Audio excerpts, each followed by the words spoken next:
Kita waktu datang ke dunia itu, semua hal yang kita butuhkan ada.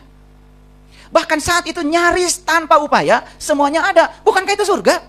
Kan di surga itu segala sesuatu ada, tanpa diadakan oleh kita. Nyaris tanpa upaya. Bukankah itu saat kalian sedang jadi Adam?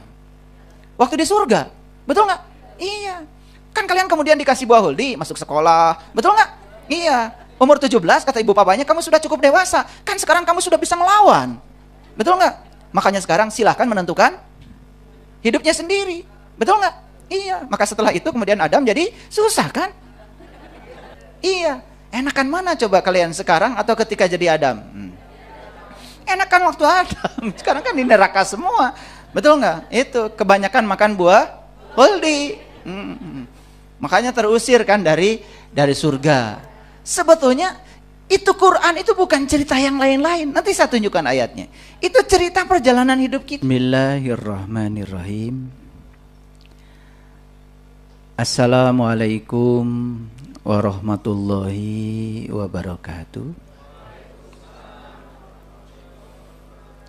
Salam sejahtera untuk kita semua. Om Swastiastu, Namo Buddhaya, salam kebajikan sampurasun. Rahayu Sagung Dumadi. Semoga seluruh makhluk hidup di semesta ini, baik yang kelihatan maupun yang tidak kelihatan, di setiap ruang dan waktu, di semua tingkatan, senantiasa hidup berbahagia. Segala puji hanya milik Allah, Tuhan yang sangat mengerti kebutuhan setiap hambanya. Tuhan yang senantiasa memenuhi seluruh kebutuhan hambanya tanpa batas. Tuhan yang tidak selalu memenuhi keinginan-keinginan hambanya. Karena kalau semua keinginan hambanya diikuti, semesta ini akan kehilangan keseimbangannya. Oleh karena itu, mari kita puji Dia bersama-sama membaca hamdalah. Alhamdulillahirrabbilalamin. Mari kita sadari kehadiran beliau dalam diri kita. Beliau senantiasa membersamai kita, tidak pernah meninggalkan kita sedetik pun. Kita mohon ridhonya sekaligus mohon berkahnya. Semoga hari ini kita dibukakan pintu kecerdasan untuk bisa menangkap semua pesan-pesan yang akan disampaikan semesta. Oleh karena itu, mari kita awali kajian kita bersama-sama membaca basmalah. Bismillahirrahmanirrahim. Mengapa kita harus memutus siklus keturunan? Ini adalah topik besar yang ingin saya bagikan. Karena ini adalah topik yang sangat penting, tetapi jarang disadari. Setiap hari saya kedatangan banyak tamu, terutama yang minta bicara secara pribadi. Dan pasti yang berbicara kepada saya adalah mereka yang menganggap dalam dirinya ada masalah. Dan mereka datang kepada saya tentu saja karena berharap mereka bisa mengurai masalahnya itu. Tentu saja saya tidak punya kemampuan menyelesaikan masalah. Karena yang bisa menyelesaikan masalah sesungguhnya adalah diri mereka sendiri. Saya hanya memberikan panduan bagaimana cara mereka memanfaatkan semua potensi dirinya untuk bisa menyelesaikan masalah. Itu yang bisa saya lakukan. Tetapi saya bersyukur karena dari sekian banyak orang-orang yang dikirim semesta kepada saya tidak menganggap mereka sedang mengirim masalah. Tapi saya menganggap mereka ini adalah sumber-sumber pengetahuan. Saya menganggap mereka ini adalah utusan-utusan semesta yang dihadirkan kepada saya untuk memberikan data-data dan informasi tentang kehidupan. Dari situlah saya kemudian melihat rata-rata mereka yang datang kepada saya itu masalahnya itu seputar keluarga, seputar anak, seputar pasangan, ya sekitar itulah kebanyakan. Saya kalau presentasi mungkin sekitar 95% rata-rata itu. Padahal keluarga ini harusnya menjadi sumber cinta, sumber sukacita, tempat yang damai, tempat di mana semua orang nyaman pulang ke rumah. Jadi kalau tidak punya kerinduan pulang ke rumah, terus mau pulang kemana? Dari situlah kemudian saya berpikir kayaknya ini harus diangkat menjadi satu topik besar. Saya ingin membagikan rahasia ini. Memutus siklus keturunan. Pertama ada yang harus dipahami dulu sebelum saya lanjut. Apa sesungguhnya yang disebut dengan siklus? Ya. Jadi siklus itu menurut Kamus Besar Bahasa Indonesia putaran waktu yang di dalamnya terdapat rangkaian kejadian yang berulang-ulang secara tetap dan teratur. Waktunya berbeda karena waktu itu tidak pernah sama. Waktu itu seperti air sungai. Kita melihat air sungai, mungkin kita menyaksikan seakan-akan air yang sama yang melewati titik yang sama. Padahal itu sudah air yang berbeda. Dan kalaupun air itu akan lewat situ lagi, pasti dia itu akan ke laut dulu dan kemudian mengalami siklus. Dia akan menguap menjadi awan, kemudian turun entah di mana. Mungkin saja nempel di pohon dulu atau masuk dulu ke tubuh manusia atau masuk ke tubuh hewan, wallahu alam. Dan mungkin setelah 1.000.000 tahun kemudian melewati titik yang sama lagi, mungkin. Itu adalah probability, kemungkinan. Jadi waktu itu terus bergerak. Nah, waktu terus bergerak, waktu terus berputar, tetapi di dalam waktu yang berbeda itu malah justru ada rangkaian kejadian yang berulang-ulang. Dan kejadiannya itu tetap. Kejadiannya itu sama. Itu yang disebut dengan siklus. Nah, salah satu yang paling gampang, yang sederhana. Kebetulan saya hampir 30 tahun mengajar mata kuliah termodinamika. Mata kuliah termodinamika itu isinya adalah berbicara tentang berbagai macam mesin. Ada mesin kalor, ada mesin pendingin. Dua-duanya mesin. Ya. Mesin kalor itu seperti mesin pesawat, mesin kapal laut, mesin kereta api, mesin mobil. Semua yang mengubah bahan bakar bensin atau solar dirubah menjadi panas dan kemudian ditransmisikan menjadi mekanik, putaran mesin, itu adalah mesin kalor namanya itu. Nah, di dalam mesin itu terjadi siklus. Siklusnya itu berulang-ulang walaupun waktunya tidak sama. Jadi piston di dalam mesin itu gerakannya pertama dia itu menarik bensin dari luar, kemudian bensin dikompresi. Setelah dikompresi kemudian bensin dibakar dan meledak, terjadi ekspansi dan kemudian sisa pembakaran itu dibuang ke knalpot. Makanya disebut 4 tak. Jadi karena langkahnya 4 ya. Jadi langkah pertama adalah langkah kompresi, kemudian di situ terjadi pembakaran, kemudian ekspansi, usaha dihasilkan. Kemudian setelah usaha dihasilkan memutarkan ban, itu mengalami siklus. Jadi kembali ke titik awal lagi. Karena kalau tidak diulang, ban nggak muter-muter. Gitu.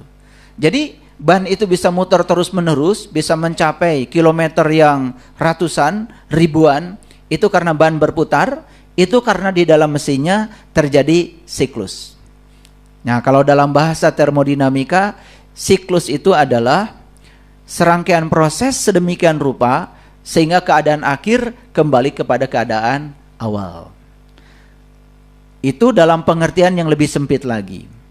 Jadi kembali lagi kepada pengertian siklus secara umum, bahwa siklus itu adalah putaran waktu yang di dalamnya terdapat rangkaian kejadian yang berulang-ulang secara tetap. Jadi kejadiannya berulang-ulang, tetapi kejadiannya itu saja. Barangkali itu yang dimaksud dengan siklus, ya. Oke. Nah, mengapa siklus ini harus diputus? Nah, ini masalahnya. Supaya bisa lebih jelas, saya akan coba berbicara dengan menggunakan bantuan alat tulis, ya, untuk membantu mendeskripsikan kejadiannya. Sebelum kita berbicara lebih dalam fenomenanya. Baik, kita lihat. Kan sebetulnya kejadiannya begini. Ini adalah ayah. Ini adalah ibu. Ya. Ayah dan ibu kemudian bersepakat untuk bersatu. Oke? Nah, tentu saja ayah ini ayah, ini ibu, ya. Ayah juga punya ayah ibu kan? Ya. Jadi ayah juga punya ayah ibu, di atasnya punya. Nggak saya gambar ya, karena nanti capek saya gambar. Karena apa? Ayah ibunya ayah, itu kan punya ayah ibu lagi. Nanti kalau saya gambar terus sampai ke atas, ini 2 jam kayaknya muter aja, hanya menggambar ayah ibu. Sama ya, ini ibu juga punya ayah ibu. Setuju ya? Punya ayah ibu. Ya, jadi ibu punya ayah ibu. Jadi ayah ibunya ibu, ya kan? Nah, di sananya juga sama, ya, sampai ke atas. Yang jelas, ibu ini yang disebut ibu oleh kita saat ini, itu kan mewarisi kodrat ayah, mewarisi kodrat ibu. Paham ya? Sama ya. Ayah juga mewarisi kodrat ayahnya ayah. Mewarisi kodrat ibunya ayah. Jadi sebetulnya ya, yang disebut dengan ayah ini tidak berdiri sendiri kan? Tidak bisa dipisah melihat ayah sebagai ayah. Karena harus dilihat dulu tuh. Jadi kalau sekarang ayah ini punya sifat, sebenarnya sifat ayah ini kan warisan kan sebetulnya dari atasannya. Sampai situ ngerti ya? Oke. Nah, mending kalau warisan itu harta gitu ya, yang banyak dan halal gitu. Ini warisannya itu adalah cara berpikir yang salah, ya, cara berkeyakinan yang salah, itu kan, itu terwariskan. Tetapi umumnya orang tua jarang mau mengakui, gitu. Jadi hampir semua orang yang datang ke rumah saya, ya, berdialog dengan saya, yang punya masalah dengan anaknya, selalu menganggap anaknya itu salah. Lalu orang tuanya mengatakan, kurang apa saya? Nah, makanya jawaban saya sederhana. Ya kurang ibu bapak. Kalau nggak kurang, anaknya nggak kayak gitu. Kan gitu. Ya. Ada yang kurang. Tapi kan selalu orang tua mengatakan, kurang apa saya? Gitu kan. Nah, hanya ingin menunjukkan bahwa dia sudah sempurna mendidik anak. Padahal faktanya, ya, anak yang sekarang ini bermasalah misalnya.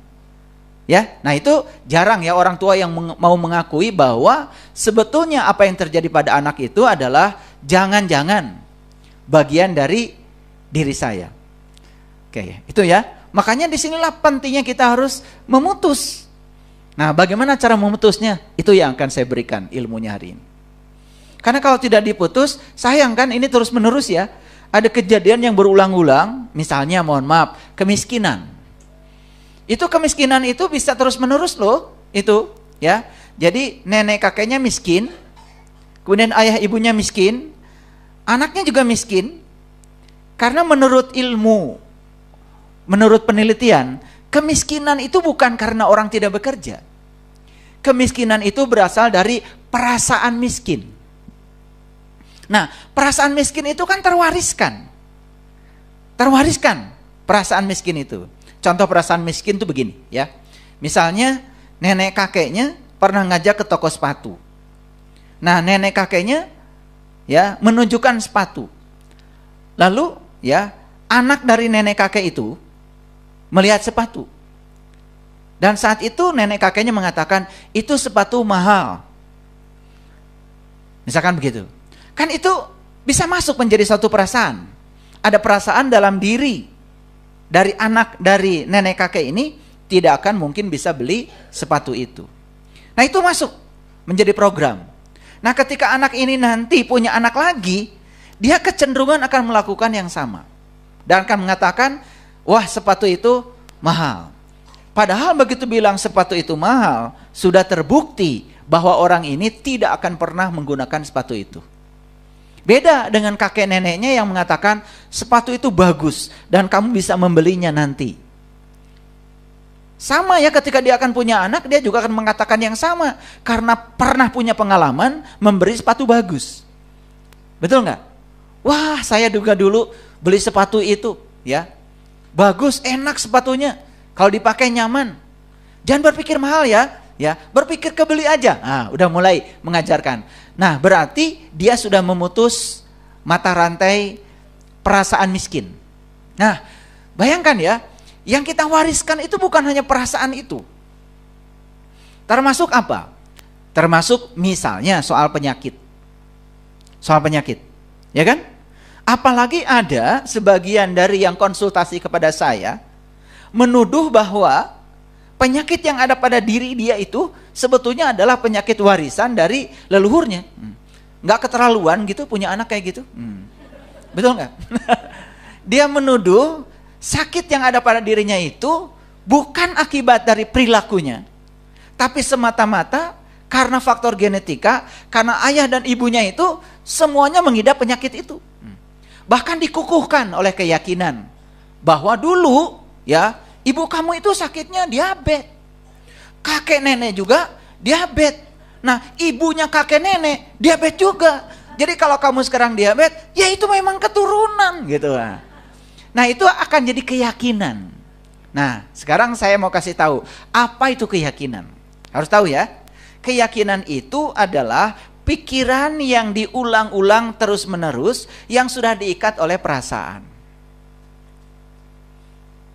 Jadi pikiran yang diulang terus-menerus dan sudah diberi rasa, itu akan menjadi keyakinan. Dan keyakinan itu ujung tombaknya realitas. Karena apa yang diyakini akan menjadi realitas. Gitu.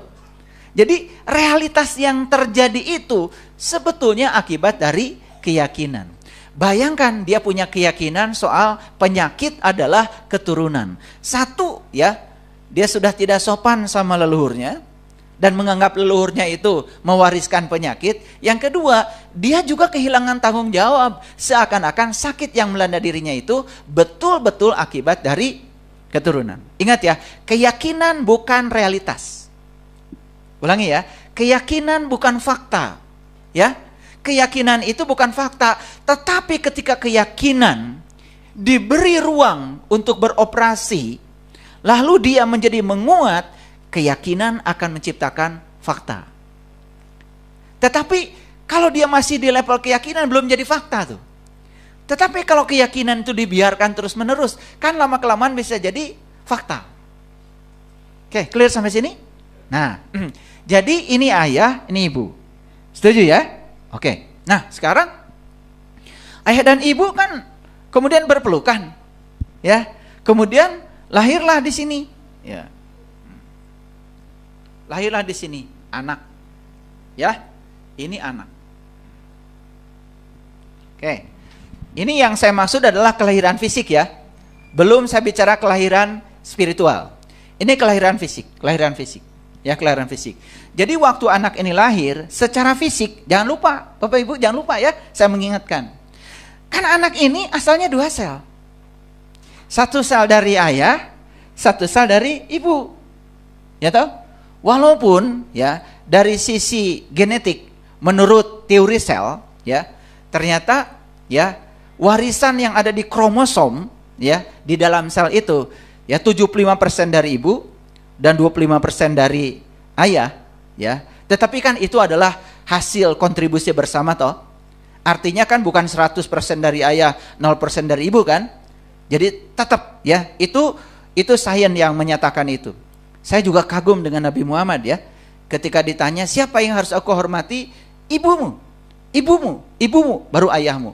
Ternyata perbandingan warisan genetik dari ibu itu 75% menurut teori sel ya, dari ayah 25%. Tapi jangan lalu ayahnya ini mengatakan, pantas anak saya begitu. Kayak ibunya, nggak boleh gitu ya, nggak boleh ya, nggak boleh. Pokoknya itu hasil berdua, ya, hasil berdua. Oke, yang jelas anak ini kan dulu 2 sel, betul nggak? 1 dari ayah, 1 sel dari ibu.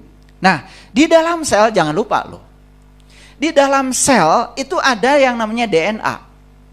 Nah, DNA itu tempat di mana semua data memori tentang masa lalu ada. Bahkan menurut sains, di 1 DNA itu ada sekitar 3 miliar data. Awas ya, saya bicara data ya, bukan fakta. Data itu kejadian yang direkam yang sudah terjadi di masa lalu. Apakah itu kemudian akan menjadi fakta? Akan menjadi kenyataan? Belum tentu. Belum tentu. Nah, bayangkan ya, datanya sudah ada, kemudian ada peluang dalam hidup untuk merealisasikan data menjadi fakta. Itu yang berbahaya. Jadi walaupun datanya sudah ada, tetapi ketika kita bisa melakukan treatment dalam hidup, sehingga kita bisa memutus data itu, faktanya bisa berbeda dengan data. Contoh ya, supaya gampang pakai contoh. Kadang-kadang nggak dikasih contoh, statement saya susah dimengerti. Gini ya. Ini kajian siang ya, jam 1, memang kurang tepat ya. Ya, kurang tepat ya. Makanya kayaknya saya harus banyak energi untuk membuat kalian bisa tertawa. Karena tadi saya lihat dari atas saya ngintip-ngintip itu banyak yang setengah bola itu tadi makan nasinya ya. Oke. Saya tadi lihat, waduh, kalau nasi segitu berarti ceramah saya harus lebih kuat lagi energinya ya, kan setengah bola kan itu gulanya banyak ya. Oke, nggak apa-apa. Jadi BMKG, tahu BMKG? BMKG bikin ramalan. Ramalannya gini, 3 hari ke depan Jakarta akan hujan. Data atau fakta? Data. Pintar ya, data. Data itu kenapa ada? Karena dia mengekstrapolasi dari data yang sudah ada. Sehingga diperkirakan nih, ya 3 hari ke depan akan hujan. Apakah faktanya akan hujan? Belum tentu. Bisa saja secara alami ya ada badai yang membawa awan yang di atas Jakarta pergi kemana tuh? Wallahu alam. Atau bisa jadi ada treatment. Karena sekarang BMKG juga sudah bisa bikin treatment. Sudah aja ya direkayasa supaya tidak terjadi hujan. Apalagi ketika direkayasa supaya hujannya terlalu deras. Karena Jakarta kan hujannya dari 2 arah sekarang. Dari laut, air terus mendorong, dari atas juga ada. Sehingga terjadi perpaduan air yang luar biasa. Oke? Nah, jadi bisa jadi data tidak menjadi fakta. 1, ketika ada kejadian alami. Yang kedua ada treatment. Bisa ya? Bisa. Oke. Tapi berharap pada kejadian alami itu kan sebenarnya berjudi. Betul nggak? Yang bagus ada treatment. Nah, treatment ini yang harus dimiliki oleh kita. Bagaimana cara treatmentnya supaya data tidak menjadi fakta? Jujur ya, jujur. Sel yang ada di anak ini, apakah sel dari ayahnya? Iya kan? Apakah ada sel dari ibunya? Yes. Berarti di anak ini ada nggak kodrat ayah dan ibunya? Ada. Karena kelahiran fisik itu pasti membawa kodrat ayah dan ibunya. Kecuali kelahiran rohaniah. Itu yang disebut dengan kelahiran yang kedua. Kalau kelahiran yang kedua itu pasti membawa kodrat ilahi. Tetapi yang melahirkannya tentu saja bukan ayah dan ibu. Itulah pentingnya seseorang punya guru. Guru yang bisa membimbing seseorang untuk mengalami kelahiran yang kedua. Nah, kelahiran yang kedua itu akan mengantarkan kembali dia pada kesadaran murninya. Kenapa? Nah, gini. Ketika anak ini lahir, anak ini ya diberi namanya Adam. Jadi Adam itu sebetulnya bukan manusia pertama. Adam itu manusia awal. Awal dia lahir. Paham ya? Jadi Adam bukan manusia pertama, manusia awal. Ya? Awal apa? Awal saat dia lahir. Gitu? Nah, tubuhnya mewarisi dari ayah dan ibunya, ya. Tetapi sebetulnya di dalam tubuh ini juga ada yang namanya jiwa. Nah, jiwa yang lahir ke sini juga bergantung pada jiwa yang dicapai oleh ayah dan ibunya. Jadi nggak mungkin jiwanya itu tiba-tiba menjadi luar biasa kalau ayah ibunya biasa. Jadi saya kasih tahu ya, ayah ibu yang jiwanya frekuensinya biasa tidak mungkin tiba-tiba menghasilkan anak yang memiliki jiwa frekuensinya luar biasa. Nah, itulah pentingnya. Kenapa merencanakan anak itu dimulainya harus dari sejak pernikahan. Jadi harus dari sejak pernikahan merencanakan anak itu, ya. Bahkan saat seseorang itu melakukan hubungan, itu harus diperhatikan. Karena kondisi emosi kedua orang yang sedang berhubungan itu sangat mempengaruhi kondisi kejiwaan dari anak yang akan dilahirkan. Nah, itulah kenapa harus ada pelajaran khusus tentang itu. Ya, jadi saya stop dulu. Saya tidak akan memberi pelajaran tentang itu. Harus ada pelatihan khusus. Ya. Nah, tetapi idenya sederhana bahwa ya, ketika ayah ibunya punya frekuensi F1, ayahnya, ibunya punya frekuensi F2, maka F1 dan F2 akan berpadu menjadi frekuensi baru. Tetapi frekuensi baru itu pasti tidak akan keluar dari F1 dan F2. Jadi ketika F1 ditambah dengan F2, ini sebut saja F3. Nah, F3 ini akan masuk di sini. Nah, jadi ketika F1 dan F2, frekuensi ayah, frekuensi berpadu, muncullah F3. Nah, F3 ini akan beresonansi dengan jiwa-jiwa yang mungkin akan terlahir kembali. Nah, tidak mungkin jiwa yang tertarik tidak sefrekuensi dengan F3.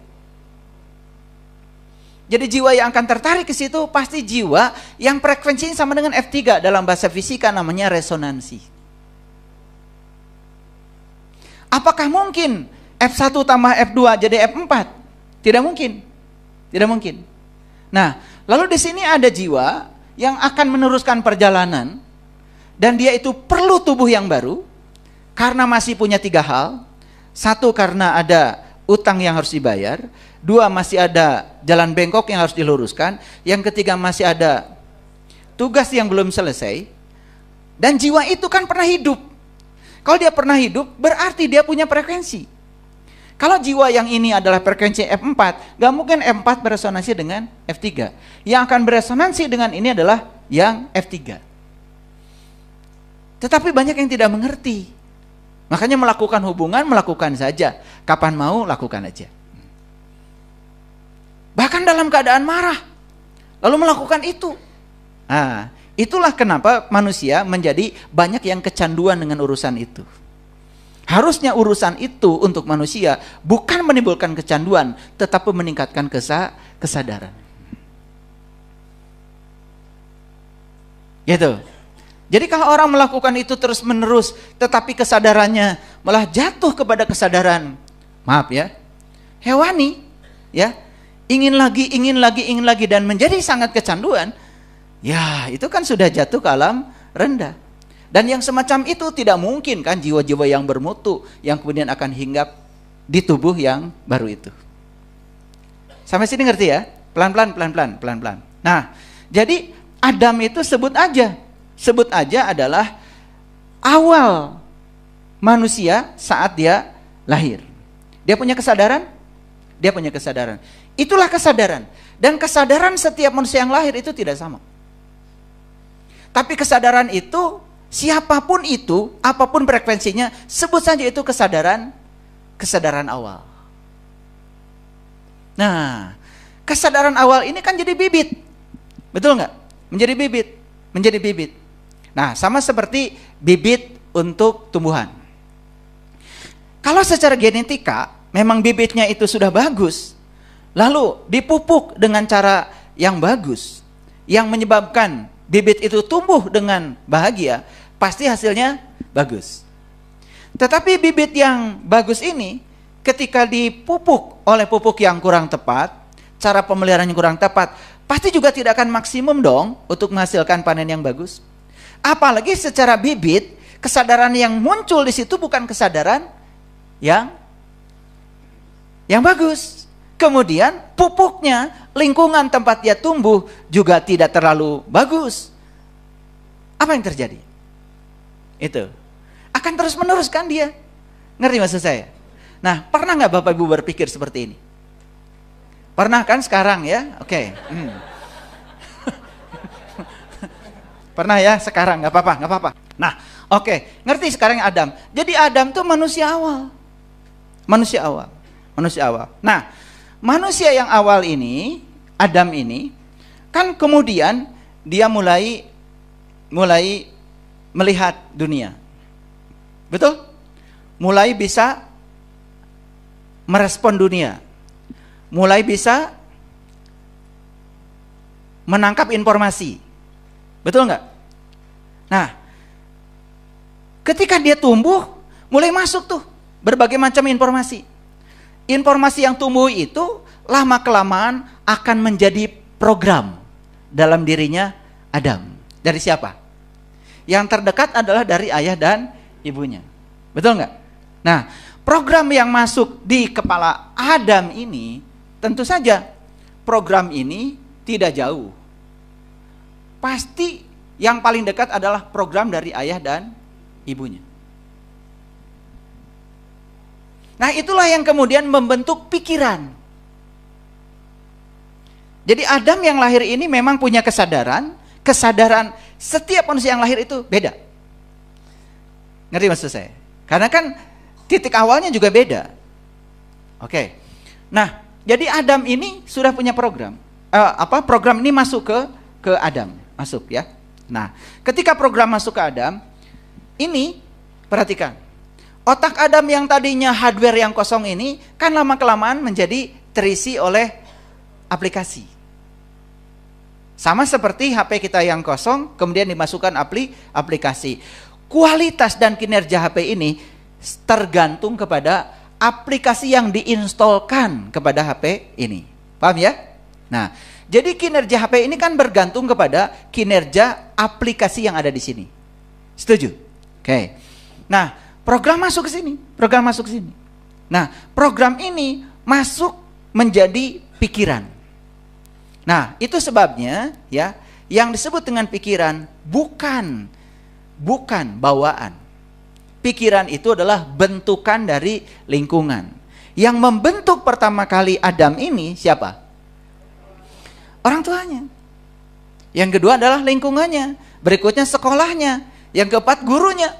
Bayangkan ketemu guru yang kesadarannya rendah, yang kata-katanya selalu negatif. Wah, sangat berbahaya. Betul nggak? Dan kita juga kan buta ya, nyekolahin anak ke sekolah X misalkan, yang konon kata masyarakat katanya sekolahnya bagus. Kan bagus itu cuman katanya. Betul nggak? Katanya kata orang lain. Betul nggak? Kebetulan ada tetangga orang kaya menyekolahkan anaknya itu, ya karena orang kaya duitnya banyak menyekolahkan anak di situ. Kan masyarakat berpikir kalau mahal itu bagus. Kan belum tentu. Emang pernah ketemu gurunya? Ya saya pernah bertemu dengan beberapa ya guru di sekolah ya. Dari kata-kata yang keluarnya aja udah banyak yang negatifnya.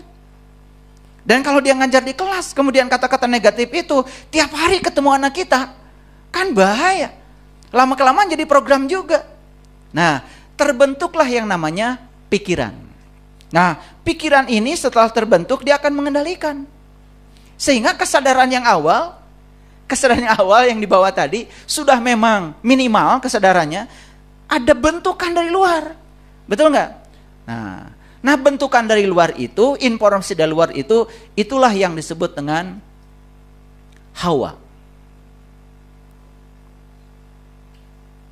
Jadi hawa itu apa? Hawa itu sebetulnya adalah ego. Ego yang menyertai Adam. Ego itu apa? Ego itu diri palsu. Ketika seseorang dikendalikan oleh pikirannya, lalu pikiran itu mengendalikan kesadaran awal yang ada. Lama-kelamaan kan yang muncul itu adalah bentukan dari lingkungan. Jadi ketika anak melawan, ya, itu tidak bisa disalahkan. Tidak bisa disalahkan. Tidak bisa disalahkan. Ya. Karena pasti dia melawan itu pernah melihat ada kejadian yang mengajarkan itu. Karena anak itu punya yang namanya mirror neuron, cermin saraf. Apa yang dilihat, yang didengar, itu yang akan dilakukannya. Bayangkan ya, kalau anak itu berkali-kali melihat ibu bapaknya berantem. Lalu ibu bapaknya apalagi mengeluarkan kata-kata kotor. Apalagi ibu bapaknya kemudian melakukan tindakan-tindakan yang kekerasan. Dan itu akan masuk. Itu akan jadi program. Nah, kalau itu tidak diputus mata rantainya, terus siapa yang mau mutus? Jadi belajar spiritual itu Bapak Ibu ya, kita itu menyelamatkan generasi yang akan datang, supaya mereka tidak mewarisi semua hal-hal yang merugikan yang pernah kita alami di generasi kita. Sehingga generasi yang akan datang itu harusnya selalu lebih baik daripada generasi yang ini. Tapi fakta sekarang, kenapa generasi yang akan datang ini kok kualitasnya seolah-olah ya lebih buruk daripada generasi yang lama? Ada apa? Nah, karena ada akumulasi kan? Pertama memang kesadaran yang muncul ke sini sudah terkuantisasi di kesadaran dia. Yang kedua, tumbuh di lingkungan yang banyak ya, mewariskan program-program yang negatif. Apa yang terjadi? Luar biasa. Itu akan membungkus ya kesadaran Adam ini. Ya. Sehingga Adam ini setiap hari makanannya kan buah holdi. Nah, buah holdi itu segala informasi, segala pengetahuan yang masuk di kepalanya Adam dan disantap oleh Adam menjadi program.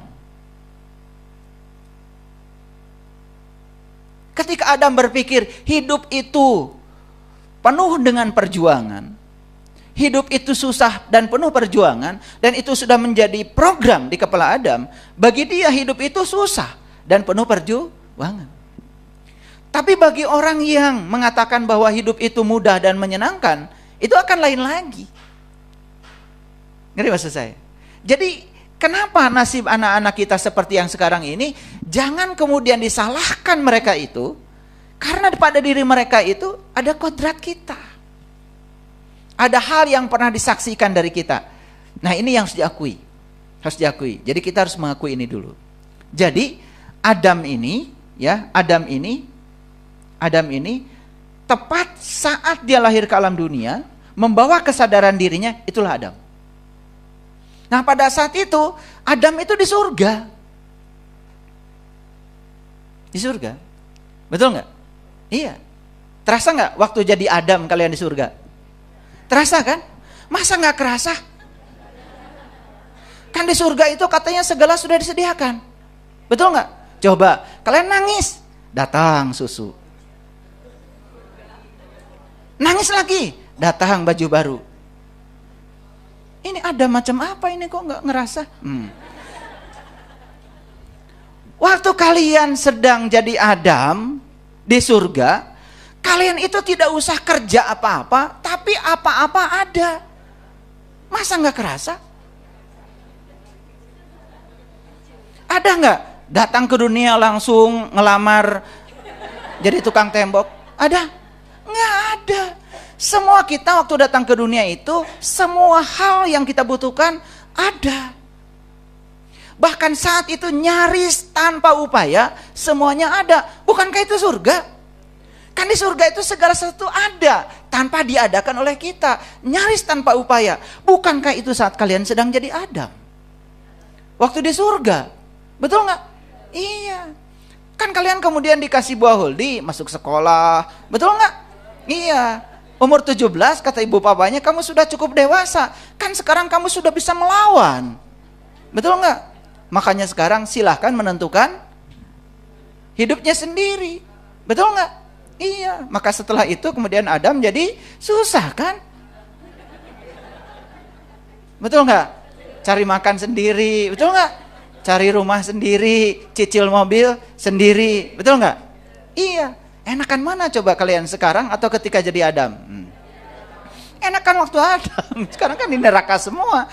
Betul nggak? Itu kebanyakan makan buah huldi. Makanya terusir kan dari surga. Sebetulnya itu Quran itu bukan cerita yang lain-lain. Nanti saya tunjukkan ayatnya. Itu cerita perjalanan hidup kita. Cerita perjalanan hidup kita. Paham ya? Nah, makanya kalau ingin kembali ke surga, berarti kalian harus jadi anak kecil lagi. Bukan berarti kalian jadi tidur-tiduran, orang datang, bukan. Hidup nyaris tanpa upaya. Bisa? Bisa. Bisa. Saya baru mikirkan alpukat sudah datang tuh di waktu yang sama, ya. Satu karinjang alpukat warnanya hijau, satu karinjang alpukat warnanya kulitnya hitam. Dari orang yang berbeda. Baru mikirkan alpukat. Kan saya nggak usah nanam alpukat. Surga bukan itu? Nyaris tanpa upaya. Bisa? Bisa. Karena diri kita ini magnet. Nah itu yang harus dipahami oleh kita. Tapi kalau kita terus-menerus mewariskan kepada anak-anak kita, nah hidup itu susah dan penuh perjuangan. Nah cari uang itu susah. Gitu. Kamu kalau ke toko, awas jangan cari yang mahal-mahal ya. Ya, gitu. Mau jalan-jalannya ada syarat, ya. Ayah, ibu mau ngajak jalan-jalan sama kalian. Tapi awas ya, nanti di restoran jangan pesan yang mahal-mahal. Gitu. Masuk nggak kira-kira di kepala Adam? Masuk. Itu jadi buah huldi. Betul nggak? Nah, sekarang saya mau nanya, kalian Adam bukan? Adam bukan? Kebetulan namanya Adam. Nah, jadi kalau ingin menjadi Adam, berarti harus kembali lagi ke surga. Makanya saya di salah satu judul YouTube ngasih kajian tentang 7 jalan baru yang menakjubkan. Dengerin itu. 7 jalan baru yang menakjubkan. Saya dulu termasuk tidak percaya. Karena saya dibentuk oleh program dari orang tua saya, bahwa hidup itu susah dan penuh perjuangan, dan saya putus pikiran itu. Saya tidak mau dengan pikiran itu. Saya ingin hidup itu mudah dan menyenangkan. Saya putus itu. Dulu saya berpikir bahwa hidup saya adalah gaji saya. Dan sekarang saya eksperimen. Ya, saya eksperimen. Saya mundurkan diri jadi PNS. Eksperimen saya. Karena saya dulu terlalu yakin bahwa gaji saya adalah tanggal 1. Ya. Bahkan segala kebutuhan saya akan ditopang oleh uang saya tanggal 1. Dan saya mengaitkan kebutuhan saya dengan uang. Sehingga untuk memenuhi kebutuhan saya harus mencari uang. Kenapa tidak dipikirkan saja? Yang penting kebutuhan saya terpenuhi, walaupun tidak ada uang. Betul nggak? Kan untuk punya sepeda motor, tidak mesti beli sepeda motor kan? Kan siapa tahu ada yang ngasih. Betul nggak? Siapa tahu kan gitu, siapa tahu. Iya, dulu saya berpikir, saya kalau ingin punya baju yang bagus, saya harus cari uang. Itu pikiran saya di orang tua saya. Karena orang tua saya mengajarkan, segala kebutuhan kamu akan terpenuhi kalau kamu punya uang. Lalu saya berpikir kebutuhan saya hanya bisa dipenuhi oleh uang. Itu cara berpikir saya. Dari siapa? Dari orang tua saya. Saya putus cara berpikir saya tidak mau begitu. Ya, saya pasti punya baju bagus walaupun saya nggak punya uang. Sekarang ya, dari mana-mana orang yang nyari-nyari saya, pengen diukur tubuh saya. Bahkan sekarang nggak ada waktunya buat ngukur aja. Iya, ayah kapan ada waktu saya mau ngukur badan ayah, mau apa? Saya mau bikinkan jas buat ayah, mau bikinkan kemeja buat ayah, gitu. Kan itu berkah bukan? Nah, kapan berkah itu datang? Setelah kita mengubah pola pikir itu. Setelah kita memutus ya pikiran yang diberikan oleh leluhur kita kepada kita. Penting nggak Bapak Ibu memutus siklus ini? Penting banget. Penting banget. Penting banget. Ya, penting banget. Sekarang saya berpikir, ternyata semua yang kita butuhkan itu akan datang kepada kita, ya. Kalau kita bisa memberikan kekuatan positif pada pikiran dan perasaan saya, sehingga diri saya menjadi medan magnet yang bisa menarik yang saya inginkan. Dan ternyata itu bisa. Ini harus praktek ya Bapak Ibu. Dan saya berani menyampaikan ini, udah praktek ya. Saya bukan menyampaikan sesuatu dengan kata-kata, tetapi saya dengan pengalaman. Makanya saya ingin membagikan ini nih di akhir tahun hadiah.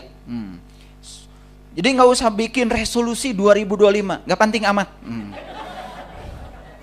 Nggak penting amat ya. Bikin rencana program 2025, tapi caranya nggak tahu buat apa, ya. Udahlah. Pokoknya kalau ingin mengubah kemiskinan, ubah perasaan miskin. Itu pasti berubah, pasti berubah. Tapi tentu saja tidak sesederhana itu ya ilmunya. Makanya harus praktek. Ini pelan-pelan dulu. Saya tidak mungkin dalam 2 jam ini membicarakan ini semua ya. Tetapi paling tidak Bapak Ibu bisa menangkap, clue-nya dulu. Inti sarinya tertangkap dulu secara global. Oke, sampai sini mengerti? Oke. Nah, perhatikan. Jadi Adam ini kan punya pasangan namanya Hawa. Hawa itu apa? Hawa itu kan sebetulnya ego. Pikiran yang menyertai. Dari mana itu? Karena pertama kali Adam datang ke dunia kan diajarkan nama-nama.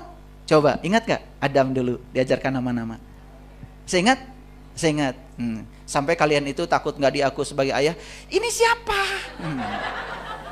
Saya ingat gak? Betul gak? Saya ingat gak? Ketika anaknya bilang, ya. Iya. Ganteng kan? Gitu. Betul gak? Ini siapa? Mama, gitu. Ketika anak itu diajarkan nama-nama, banyak gak nama-nama yang masuk? Bukan sekedar nama-nama, setiap nama diberi makna. Ya? Misalkan, masuk kata sayang, masuk kata benci, betul gak? Masuk kata cinta, masuk kata sebel, betul gak? Masuk kata menyenangkan, masuk kata menjijikan, masuk semua kan nama-nama itu. Kan sebetulnya Adam ini berubah setelah tahu nama-nama. Betul gak? Nah, contoh, sederhana kan? Begitu ada kejadian, banjir apa. Kemudian kan diberi nama tuh. Oleh siapa? Oleh manusia. Namanya musibah namanya. Terdengar nggak sama Adam? Terdengar, karena Adam lihat TV. Betul nggak? Jadi begitu lihat banjir, kemudian Adam bilang, itu musibah. Betul nggak? Gitu. Jadi kata musibah itu awalnya bagi Adam tidak ada makna. Tapi karena berulang-ulang melihat itu dan diberitakan bahwa itu adalah negatif. Lalu Adam ini memberi makna pada musibah kalau musibah itu negatif. Kan sebetulnya yang membuat itu jadi negatif itu lama-kelamaan karena diberi makna, betul nggak? Setuju dengan saya? Kan awalnya Adam tuh nggak tahu musibah itu apa, betul nggak? Tapi karena terus-menerus diberi makna, ya, makanya dia menjadi sangat takut dengan yang negatif. Mulai Adam itu membuat perlawanan terhadap segala yang dia tidak ingin, betul nggak? Iya, mulai membuat perlawanan. Kan itu kan yang membuat Adam ini nggak jadi Adam lagi. Kan terusir toh dari surga. Karena terus-menerus memberikan perlawanan. Setiap ada yang tidak diinginkan, langsung melawan. Setiap ada yang tidak diinginkan, Langsung melawan. Siapa yang pertama kali mengajarkan perlawanan terhadap yang tidak diinginkan? Kan makna. Makna kan? Reaksi Adam terhadap peristiwa itu tergantung bagaimana pemahaman Adam terhadap peristiwa itu. Kan makna sebetulnya. Betul nggak? Kan saya bilang, Adam itu nggak pernah diuji sama Allah loh. Karena Allah nggak pernah menyiapkan rapot. Tapi Adam itu akan diuji oleh segala pilihan-pilihan Adam. Kalau Adam itu menciptakan sebab baik, maka Adam akan mendapatkan sebab baik. Sebab baik itu ujian loh bagi Adam. Kalau Adam menciptakan sebab buruk, maka dia juga akan mendapatkan akibat buruk. Akibat buruk itu ujian loh bagi Adam. Jadi kita akan diuji oleh akibat dari pilihan kita sendiri, bukan Allah. Allah nggak ada urusan. Saya pernah nanya sama Allah, enggak katanya Allah nggak ada urusan.